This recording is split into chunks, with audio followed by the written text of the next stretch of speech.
बिहार के पूर्णिया से सांसद राजेश रंजन उर्फ पप्पू यादव ने आज गाजीपुर की एमपी एमएलए कोर्ट में पेशी दी। कोर्ट ने उन्हें 50,000 रुपए की निजी मुचलके पर जमानत दे दी। ये मामला 1993 में आचार संहिता के उल्लंघन से जुड़ा है, जब उत्तर प्रदेश में विधानसभा चुनाव के दौरान पप्पू यादव गाजीपुर में धारा 144 का उल्लंघन करते हुए अपने काफिले के साथ पहुंचे थे।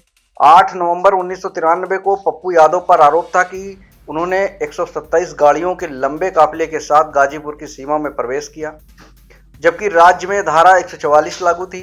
इस घटना के बाद उनके खिलाफ आचार संहिता और सार्वजनिक सुरक्षा का उल्लंघन करने का मामला दर्ज किया गया। मामले की सुनवाई एमपी एमएलए कोर्ट में चल रही थी, लेकिन पिछली तारीख पर कोर्ट में हाजिर न होने पर उनके खिलाफ गैर जमानती वारंट एनबीडब्ल्यू जारी किया गया था। आज कोर्ट में पेशी के दौरान पप्पू यादव करीब 1 घंटे तक कटघरे में खड़े रहे। सुनवाई के बाद कोर्ट ने उन्हें 50,000 रुपए के निजी मुचलके पर जमानत दे दी। कोर्ट ने अगली सुनवाई के लिए 4 दिसंबर की तारीख तय की है। जमानत मिलने के बाद मीडिया से बातचीत में पप्पू यादव ने कई राजनीतिक मुद्दों पर बयान दिया। उन्होंने कहा कि झारखंड में हेमंत सोरेन की सरकार फिर से आएगी। राहुल गांधी को झारखंड में अपमानित करने की साजिश की गई, जिसका जवाब झारखंड और महाराष्ट्र से मिलेगा। शरद पवार की बेटी पर हुए हमले को लेकर उन्होंने भाजपा पर निशाना साधा।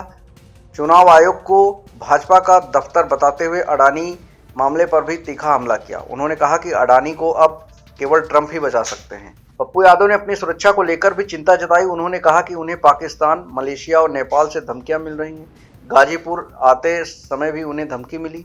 एमपी एमएलए कोर्ट के अधिवक्ता नीरज श्रीवास्तव ने बताया, 1993 में पप्पू यादव पर आचार संहिता और धारा 144 के उल्लंघन का मामला दर्ज हुआ था। कोर्ट ने उनके खिलाफ एनबीडब्ल्यू जारी किया था, लेकिन आज उनकी पेशी के बाद जमानत मिल गई। अगली सुनवाई 4 दिसंबर को होगी।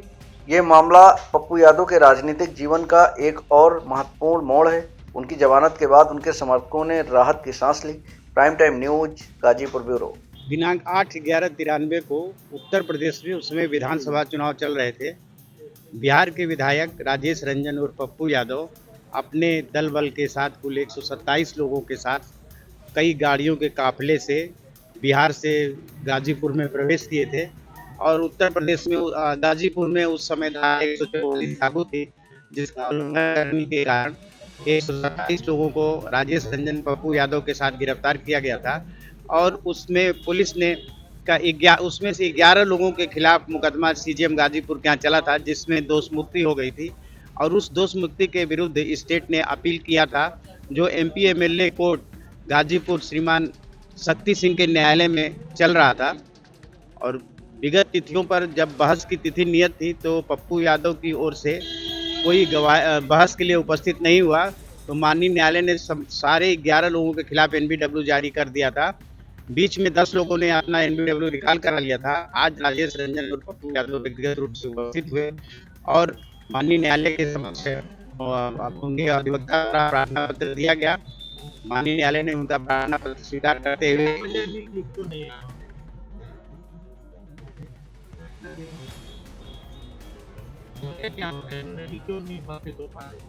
वो उनको तमाम तरह की उनकी समस्याएं थी, जिसके कारण वो उपस्थित नहीं हो पाए। वो उनकी अपनी व्यक्तिगत मेडिकल नहीं था, तो वो उसके बाद माननीय न्यायालय द्वारा उनके प्रार्थना पत्र को स्वीकार करते हुए 50,000 रुपये की पर्सनल बांड और एक जमानतदार पर्सनल बांड पर 50,000 रुपये के पर्सनल बांड पर उनको रिहा किया है और निर्देश दिया है कि भविष्य में कभी इस तरह की गलती दोबारा नहीं दे।